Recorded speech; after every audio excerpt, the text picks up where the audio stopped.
This episode of the Creep Street Podcast is brought to you by Martini Coffee Roasters. You know, people always look at me weird when I say I start off every morning with a big old martini. But then I set them straight, and I tell them I'm talking about Martini Coffee Roasters coffee. A delicious coffee made by the Martini family. They roast their coffee using a traditional method of sight and sound to roast those little babies to perfection. And they also sell green coffee beans for those home roasters out there. And right now, fans of the Creep Street Podcast can get 20% off their entire order by using the code CREEPSTREET at martinicoffee.com. Once again, for 20% off your order, use the code CREEPSTREET at martinicoffee.com. Martini Coffee Roasters, the perfect coffee to keep you creeps caffeinated.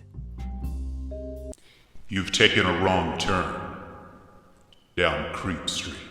Citizens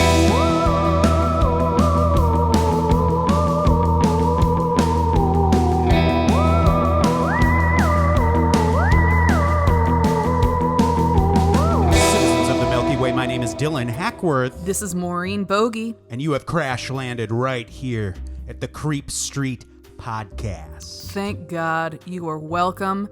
We're happy to have you.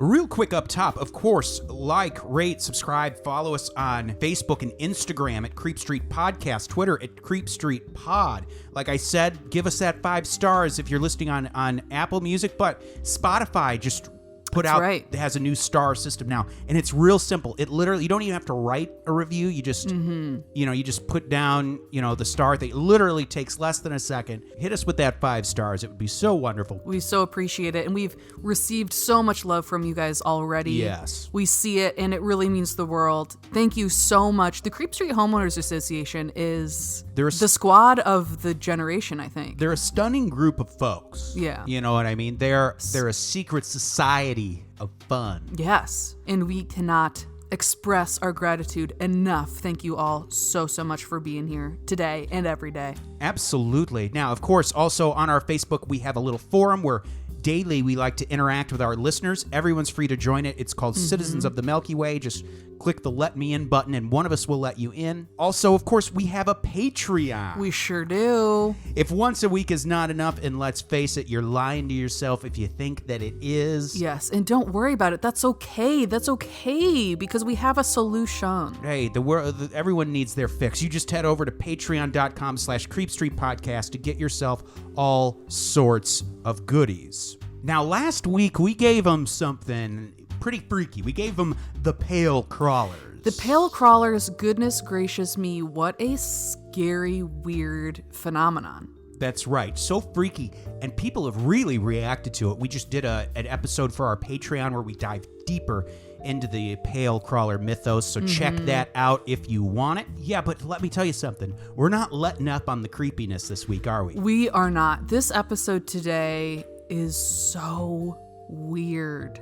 I mean, so bizarre. It's bizarre in a way that it makes you nervous. It does. It makes you nervous. It's so weird. It seems so like out of a movie. But when you hear that it happened, it scares the hell out of you. Like, this seems like one of those stories that's kind of just like an urban legend that you kind of hear about, like someone knew someone who knew someone that this happened to. Exactly. But this actually did happen. One of my sources this week is the Seattle Times. They wrote an article about this in 1991 when this happened. Oh, yes. I mean, this is weird. Buckle the fuck up. Maureen, what are we talking about today? Today we are talking about Christopher Case and the Witch's Curse.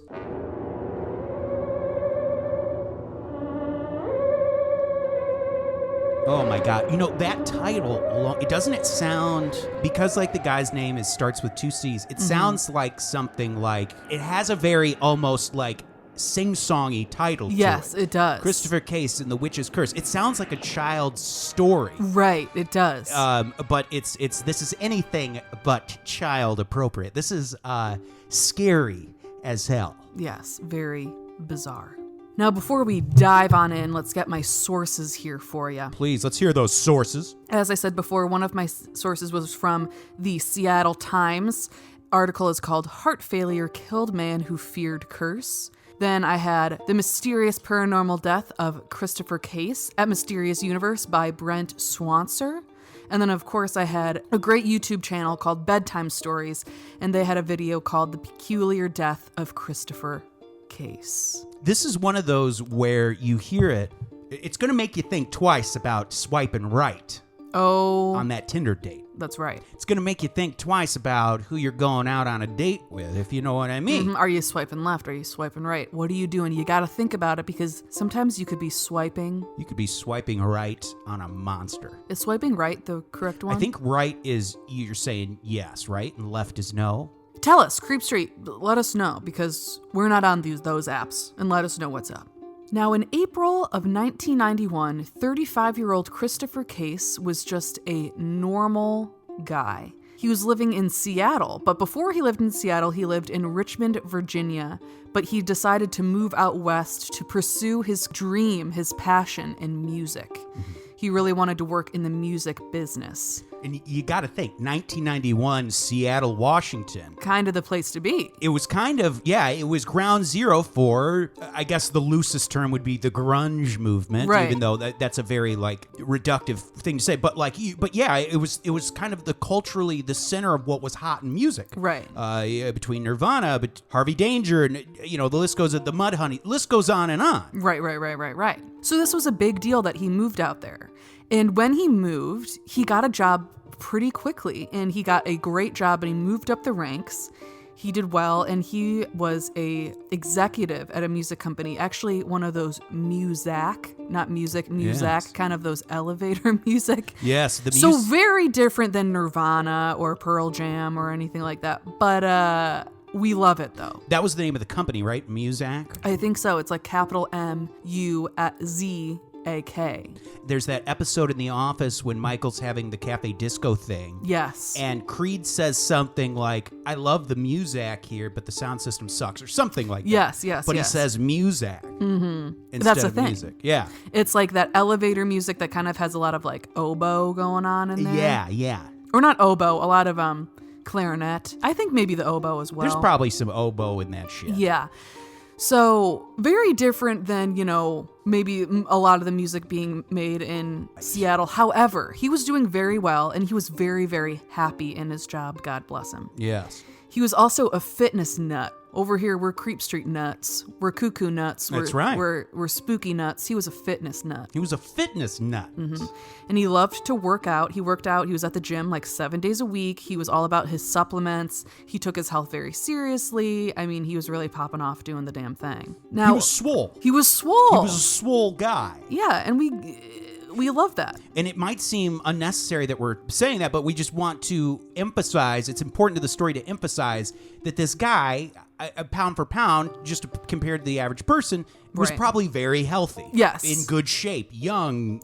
He's only 35, works out, takes good care of himself. So he's right. He should have no reason to think there's something negative going on with his health. Exactly. Now, obviously, the guy loves music, not just Muzak, but music in general. Right. And one of his favorite things actually was ancient music from the ancient worlds, which is very interesting. I never really even thought about that before. Right. But how cool is that? He was really into ancient music, especially ancient Egyptian music. And it was just his absolute passion in life. Right. A lot of his friends, because he did have great friends and family and people that were, in his life, but he was a little bit of a loner, and he didn't have a significant other, and he was set up on dates a lot, but he honestly would just rather be at home, listening to his ancient music and just vibing. That was his idea of a great night compared to going out and socializing.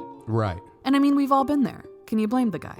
No, you can't. I wonder about the ancient Egyptian music. We should look into that more, because I wonder, was it written down so people are able to recreate it? Right. Is that, or how do they know how similar it really is to what the ancient Egyptians were actually listening to? Right. Or maybe do they really have a great idea about what it is? I'm not sure. Right. But that's very fascinating. And I've always wondered, like, who was that first person who accidentally discovered, like, obviously you would think probably voices is the first form of music, like sing. Right. And then maybe when it comes to actual instruments, maybe a drum. I was going to say a drum because you start pounding your leg because you're vibing, Right. you're feeling that music, and then you think to yourself, what if I killed an animal and I stretched its skin over a fucking basket? Well, you have to think maybe they were making a basket one day, and then someone was just like, ugh, and they just threw all their tools down, and it hit it, and it made this, and they're thinking, what the fuck was that? What lick was that? That was sick. That was sick. And then they're trying to recreate it, and then you got some dope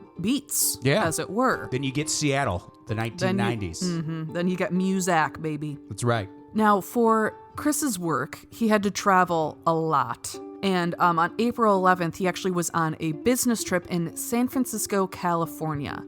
He went out to dinner with some friends and some colleagues, and one of his friends brought another friend of theirs, a woman, to the dinner. She was very beautiful, but she was about 20 years Chris's senior. So when they started talking and kind of struck up a good conversation, he didn't really think much of it in terms of a romantic relationship, was more thinking of it platonic, just friendly, like really getting along. Right. So they were getting on really well, and it finally came out that she was also a huge fan of ancient Egyptian music. And this is, you gotta think, this is huge for Chris, because even in the music industry, I can't imagine a ton of people are like wanting to talk about ancient Egyptian music. Right. So he finally has someone he can talk to about his passion in life. Like, this is great. So they're getting along really well. They're chatting a lot. And then finally she's like, hey, how about we go back to my place?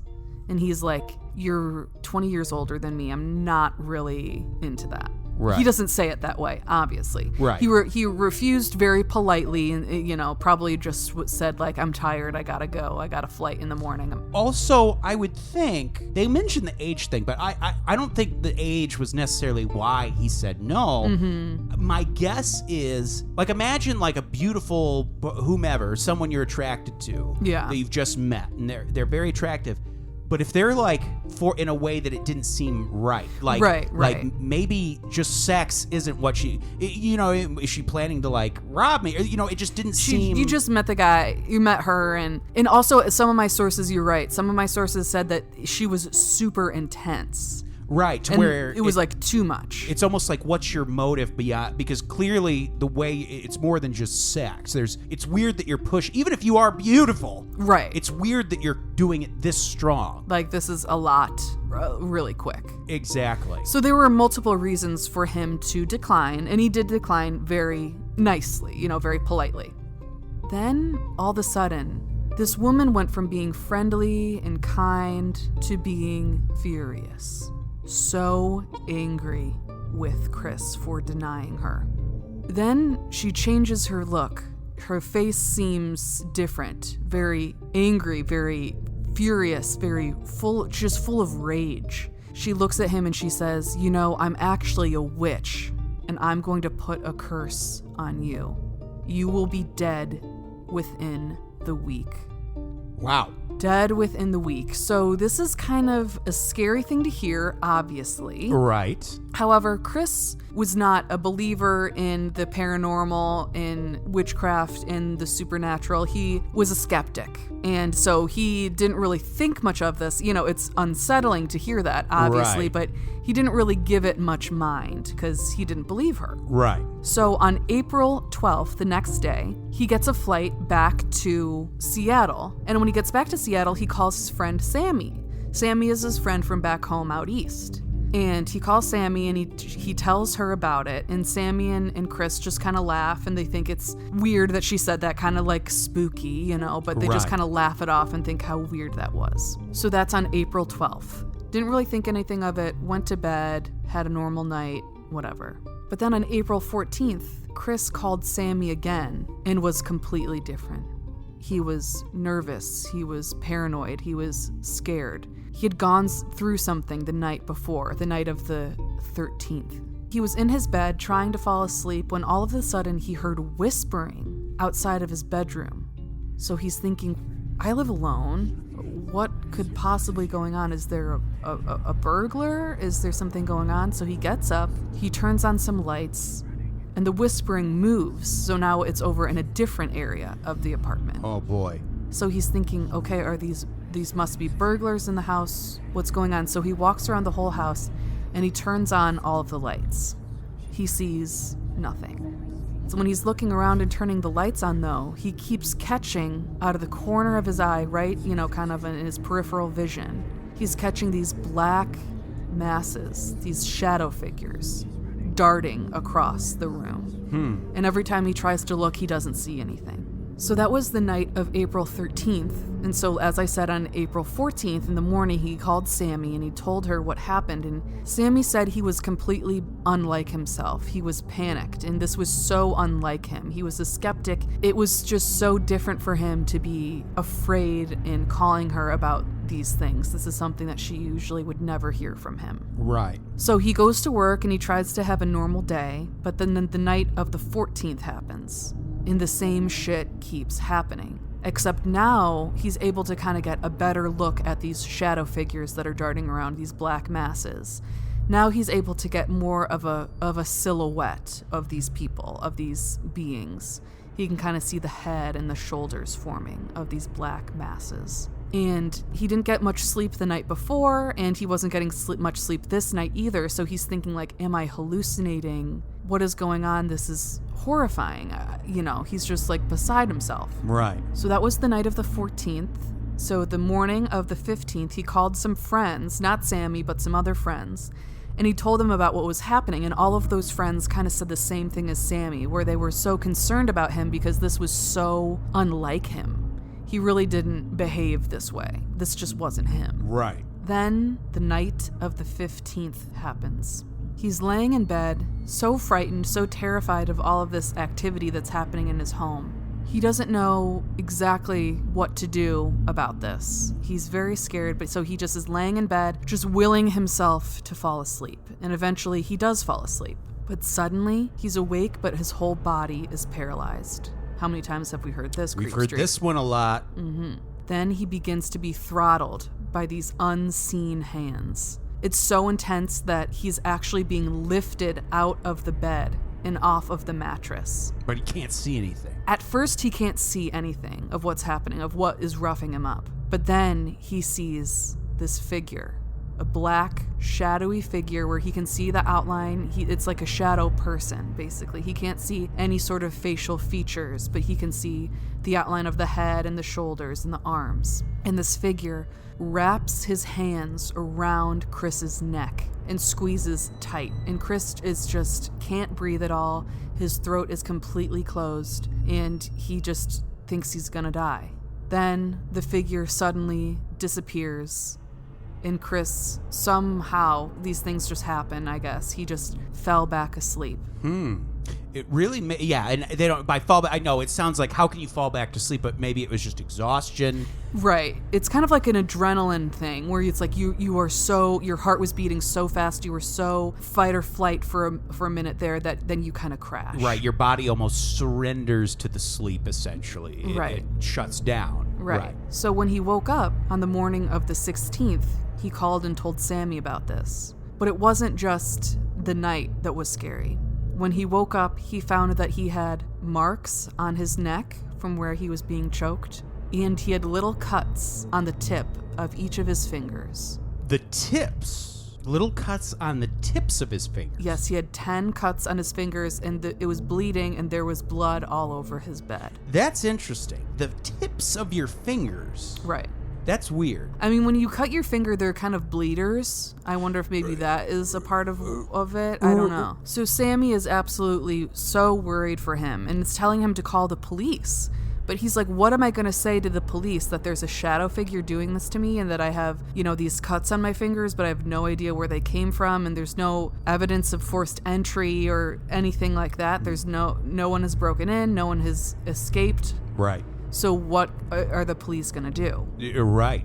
Even if they believe you, what can they do? Right. What can they even do about it? So this is the point when it was just too much. He was finally like, you know what? I need to do something about this. I can't just wait it out. Something is going on here with my life. So he went to a religious bookstore called Evangel Incorporated to see if they had any books that could help him. The store manager was named Rodney Higuchi and saw Chris picking up handfuls of crucifixes. So he was like, hey, what are you doing? What are you going to do with all of these crucifixes? Right. And Chris was just open and honest with Rodney and told him what was going on and was like, hey, this is the deal. I don't know what's going on, but something is attacking me in the night. I am being fully attacked. Right. So this man, Rodney Higuchi, believes him and was like, okay, I can help you. And he directed him to the way of some books about the occult and about the paranormal that could help him. And they were wondering,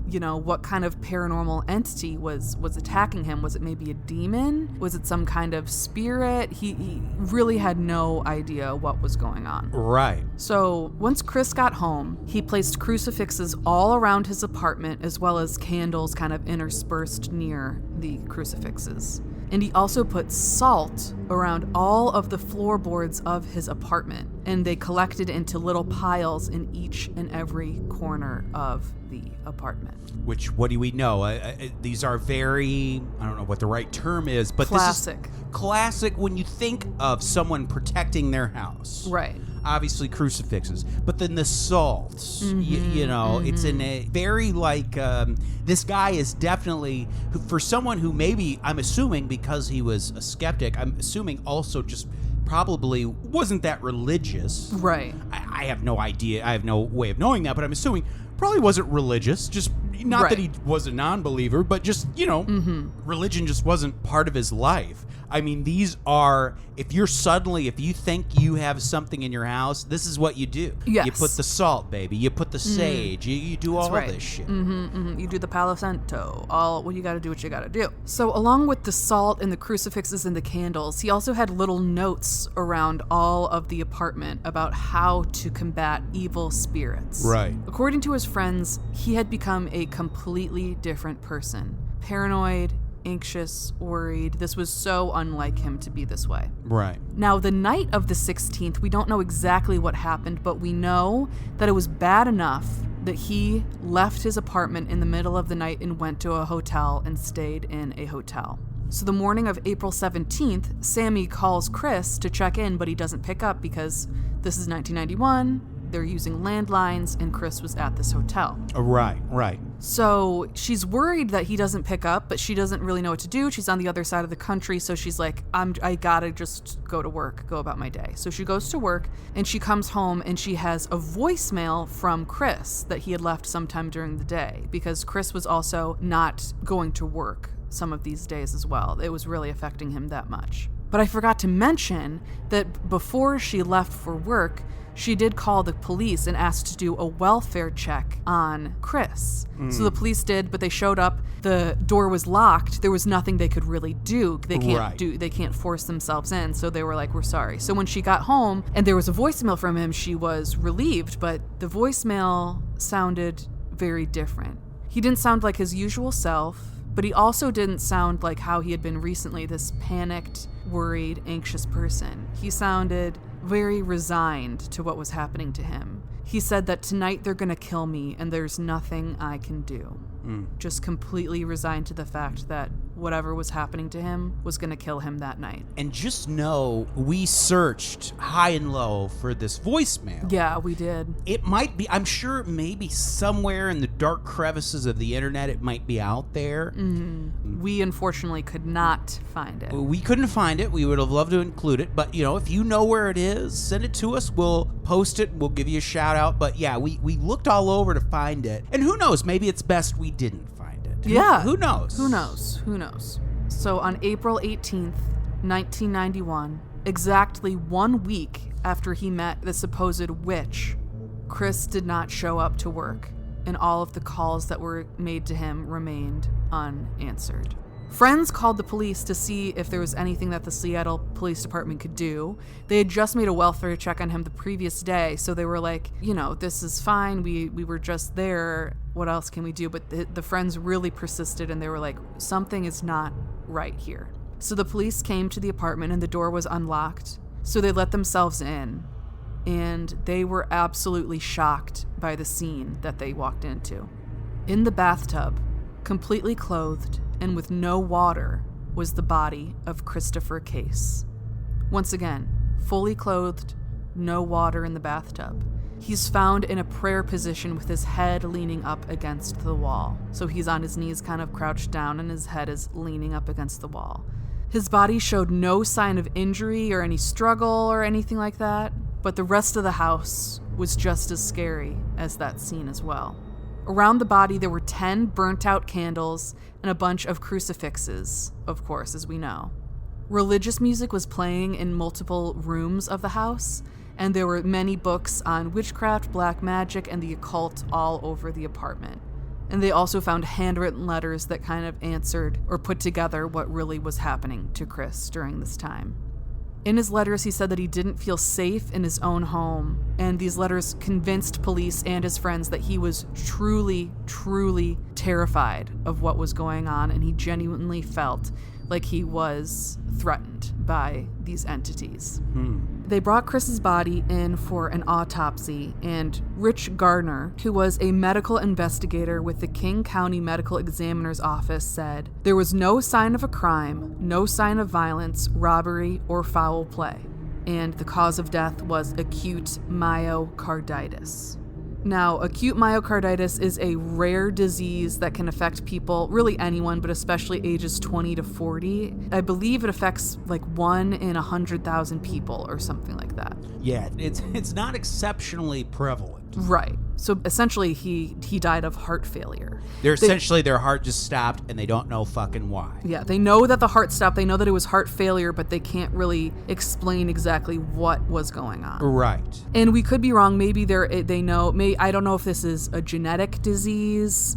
Or if this is, or maybe this is not genetic. Maybe this is not hereditary. Right. I don't know. Some sources I think said that it's not genetic. Yeah, and it's something that happens sometimes, but they don't know exactly why. Exactly. And it's strange that this happened to him because he was such a healthy individual. Now, if there's any doctors or nurses or people that really know about what's going on, please reach out to us, correct us, let us know what's going on. But this does seem very, very strange. And also, what are the chances that he would die from this disease the day he was able to predict the day that this was going to happen to him? And it happened right when he was doing some kind of ritual, clearly. Exactly. What are the chances of that? Yeah. It's just crazy. Now, here's where I want to dive in. Okay. For me, the big question, it's not so much who is this woman, this witch, quote unquote witch. Who was this friend? Right. Who brought this person? I get that, like, hey, they were never, because they said that he took the name of this person to the grave, the witch, the quote unquote witch. Who was this person who brought this person? That's what I want to know.